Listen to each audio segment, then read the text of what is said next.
जमुना जासूस जमुना जासूस के नंबर बनते बनते कट गए। नमस्कार दोस्तों, स्वागत है आपका आपके अपने चैनल हंग्री स्पिरिट्स में। हंग्री स्पिरिट्स देख रहे सारे दर्शकों का मैं अंजू शर्मा दिल से स्वागत करती हूं।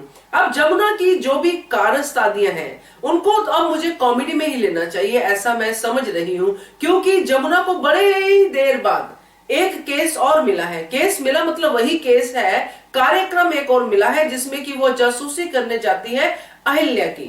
अब जासूसी का रिजल्ट बिना आई विटनेस किए वो आके दे देती है। चलिए बात करते हैं इसके ऊपर, मगर पहले वही गुजारिश, जिन्होंने अभी तक चैनल को सब्सक्राइब नहीं किया है कर लीजिए। साथ में दोस्तों बेल आइकॉन दबाइएगा ताकि आपको हमारे वीडियोस के नोटिफिकेशन मिलते रहे।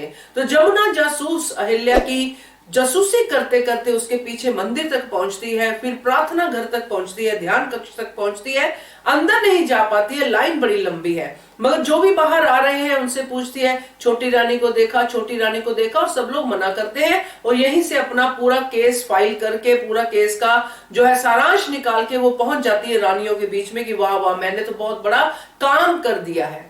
अब यहाँ पे गौतमा थोड़ी कन्विंस हो चुकी है अहिल्या से, क्योंकि अहिल्या ने अब फिर से दिल जीतना शुरू कर लिया है गौतमा का। इसलिए वो गौतमा को सीधा नहीं कहती है, सीधा द्वारका बाई साहब के पास जाती है जमुना, क्योंकि द्वारका ने ही उसको भेजा है।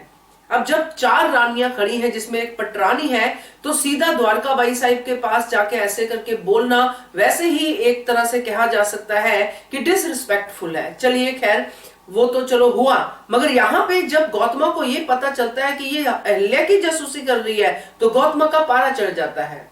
इसी चीज का मैं इंतजार कर रही थी कि आखिर कभी तो गौतमा अहिल्या के हक में बोले। और गौतमा बोली, उसने कहा कि तुम्हें किसने हक दिया अहिल्या की जासूसी करने के लिए। तो वहां पे द्वारका फिर से अपना वो कार्यक्रम शुरू करती है।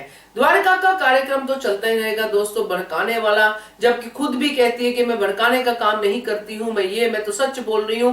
मगर इस पूरे सीन में मुझे एक चीज समझ में नहीं आई कि गौतमा का एक ही लक्ष्य है अहिल्या की तरफ, कि अहिल्या दरबार में ना जाए, राजकाज के कार्यों में हिस्सा ना ले।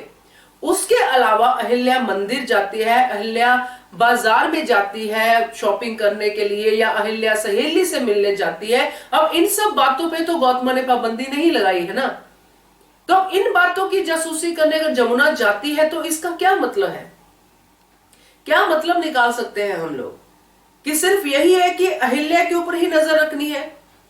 और जब द्वारका ये बातें गौतमा को कह रही है जमुना की जासूसी के बाद, तो गौतमा क्यों चुप रहती है? एक बार टोकती है, फिर उस पर फर्म रहे ना, द्वारका को जवाब दे कि नहीं, मैंने उसको सिर्फ दरबार में जाने के लिए मना किया है, मैंने राजकाज के कार्यों में हिस्सा लेने के लिए मना किया है। ऐसा नहीं कि मेरी सुनवाई पे आप हर वक्त जासूसी करते रहो, और ये अधिकार मैं किसी को भी नहीं यहाँ पे देती हूं। इस तरह से कहना चाहिए ना, जब इतना सब आप अहिल्या को कहती हो इन सब के सामने, जिनके सामने जमुना भी आके फटाफट से अपनी बातें कर सकती है मगर अहिल्या नहीं कर सकती है, तो आपको अहिल्या का पक्ष पूरी तरह से रखना चाहिए था। तो ये मुझे थोड़ा लगा पहले कि शायद गौतमा ने पकड़ा है इस चीज को। गौतमा ने जिस तरह से बोला जमुना को, आगे भी पकड़ेंगी, आगे भी बोलेंगी द्वारका को कि नहीं नहीं ये गलत है, अगर करना होगा तो मैं खुद ही कर लूंगी, क्योंकि वो मेरी सुनवाई है और मैं उसकी जिम्मेदारी लेती हूं। तो एकदम से जब गौतमा भी देखे कि अगर द्वारका को इतनी हमदर्दी उनसे हो रही है तो वो भी तो उसको समझना पड़ेगा ना। नहीं तो ऐसे ही जमुना कभी भी आके जासूसी करके, जासूसी के रिजल्ट बता के अपने नंबर बनाने की कोशिश में रहेगी, मगर फिर क्या होगा? अल्टीमेटली डिसरिस्पेक्ट किसी होगी? अहिल्या की। तो ये गौतमा को नहीं करना चाहिए। तो ये जमुना जासूस का कार्यक्रम रोकना चाहिए। उसको जो करना है द्वारका के लिए करे, मगर अहिल्या या फिर ऐसे रिप्यूटेड पर्सन के लिए कुछ ऐसा ना करे, ये गौतमा को सुनिश्चित करना चाहिए। क्या कहते हो आप? कमेंट करके बताइए। देखते रहिए channel hungry spirits. Thank you so much. Subscribe to our channel by clicking the subscribe button. Click the bell button and enjoy the latest uploads from our channel.